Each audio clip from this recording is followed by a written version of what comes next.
Let me ask you something. Have you ever woken up in the middle of the night with that restless feeling in your chest, like you're supposed to be doing more, but you can't quite name what it is? Maybe you've prayed, read the books, listened to the podcasts, and still, deep down, it feels like something is missing. If that sounds familiar, I want you to know you're not broken. You're not behind. What you're feeling is proof that your awakening was never meant to be the end. It was only the beginning. And in this video, I'm going to show you why that restlessness is actually a gift and how to recognize the real signs that your mission has already begun. Stay with me until the end, because I'll share 5 clear markers that could confirm what your heart has been whispering all along. You're ready. 1. Awakening was just the beginning. Why you feel restless. Even after waking up, let me ask you this. Have you ever wondered why, even after all the prayers, the meditation, the breakthroughs, you still feel restless?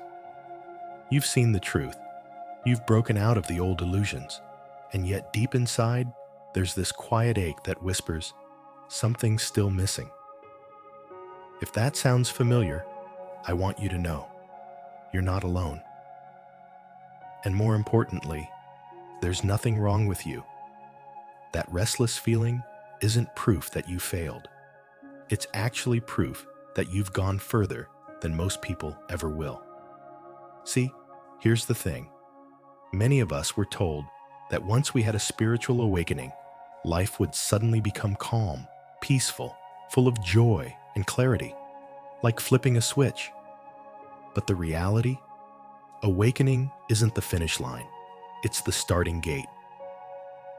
Think about it like this. Imagine working your whole life in a dark room.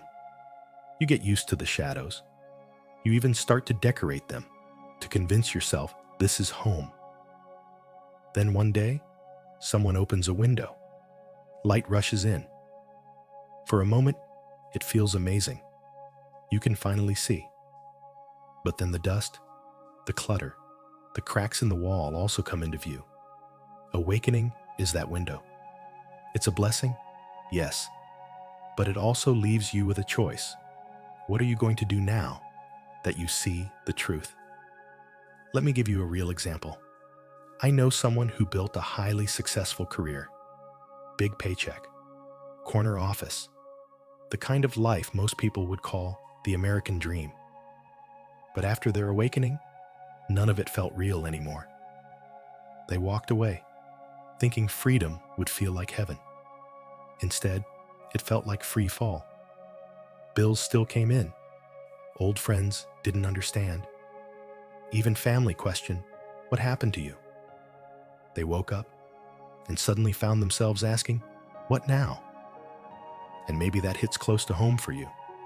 Maybe you've built a family, a career, a stable life, and yet when you sit quietly at night, it feels like you're living someone else's story. That quiet frustration is not failure. It's your soul telling you the story isn't over yet. But here's where so many people get stuck. They confuse the awakening for the destination. They think the job now is to chase more spiritual highs, more signs, more gurus, more courses. They stay in seeker mode forever. Or they swing to the other extreme, speaking about the universe, energy, enlightenment, while their real life crumbles. Unpaid bills, relationships falling apart, kids who feel unseen. That's the trap. Awakening was never meant to be endless searching. It was meant to be a door. So what's the lesson here? The restlessness you feel is not a flaw. It's not proof you're lost.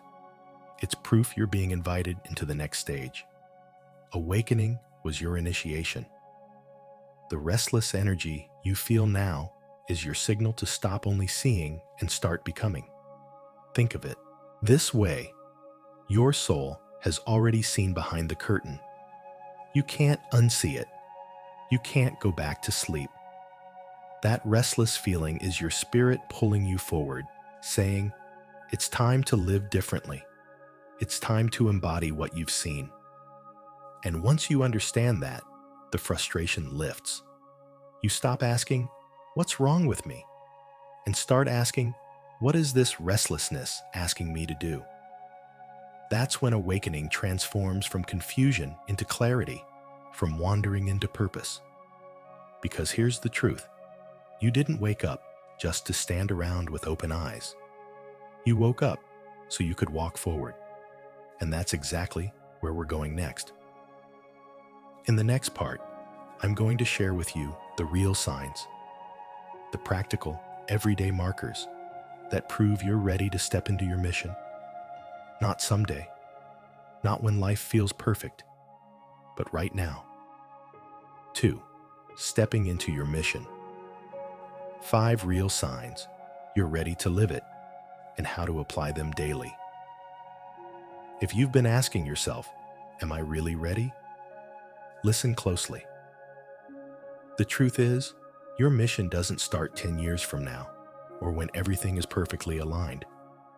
If you're watching this, there's a good chance it's already knocking at your door. And I want to walk you through 5 real-life signs that you're not just thinking about it anymore. You're ready. 1. You no longer chase status, you redefine success. Remember when success meant the bigger house, the shinier car, or climbing the corporate ladder? For many Americans, that's the story we were handed. But here's the shift. One day, you wake up and realize more doesn't equal fulfilled. I know a man, once a CEO with a 7-figure salary, who walked away from the boardroom to start a small nonprofit feeding kids in his community. His friends thought he'd lost his mind. But when you see him now, there's a light in his eyes that money couldn't buy. Lesson: success isn't about accumulation anymore. It's about alignment. The moment you start asking, "What's enough?" that's a sign you're stepping into mission. 2. Your inner voice speaks louder than external noise. For years, you might have lived off validation, praise from bosses, likes on social media, approval from family. But then something shifts. The inner compass becomes louder than the world shouting. Think about it. So many Americans over 35 tell me they've stopped caring about how perfect their life looks on Instagram. Instead, they journal, meditate, or simply listen to what feels true. Daily application: take 5 minutes each morning to write what your gut is telling you. Before emails, before news, before anything else. That simple act keeps your compass calibrated. 3. Solitude feels like power, not punishment. I want to speak to those of you who've faced empty nests, divorces, or quiet houses after years of chaos. Once upon a time, silence felt like failure. Now, you're starting to notice it feels like strength. I think of a single mom who told me, for the first time, the evenings aren't scary. They're sacred. I finally hear God again. The common trap? Filling every gap with Netflix, busy work, or a glass too many. But when solitude shifts from punishment to power, it's proof you're not running anymore. You're rooted. 4. You can't tolerate fake anymore. Let's be honest. America is noisy with politics, media spin, and shallow connections. But once you step closer to mission, the fake becomes unbearable. You can't sit through empty conversations or tolerate relationships that drain you. During the pandemic, many discovered who really showed up and who disappeared. That clarity, it's painful, but it's also a gift. Application: start setting boundaries. Saying no isn't rejection, it's protection. Every boundary is a brick in the foundation of your mission. 5. The call won't let you sit still. And then, the biggest sign: you can't ignore the pull anymore. Maybe it's starting a blog, hosting a prayer group, recording your story on YouTube, The temptation is to wait until it's perfect, but perfection is the enemy of purpose. I've seen ordinary people, neighbors, co-workers, do extraordinary things just by starting small. A woman in her 40s began by writing weekly reflections on Facebook. Now she leads a community of thousands. Lesson: mission doesn't have to look grandiose. It often begins with helping the one person right in front of you. So if these 5 signs sound like your life right now, hear me. It's not an accident. You're ready. And the next step isn't searching for another book, another guru, or another someday. The next step is movement. Because awakening was just the beginning. Mission is the journey. And in the final part of this series, I'll share how to turn this restless energy into a life of clarity, courage, and contribution without waiting for perfect timing. This isn't about waiting for the perfect moment.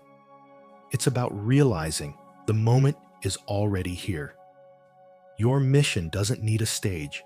It needs your courage, right here, right now.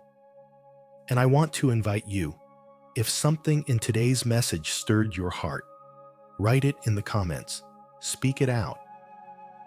Whether it's a single word like ready or a prayer of commitment, let it be your declaration that you're stepping forward.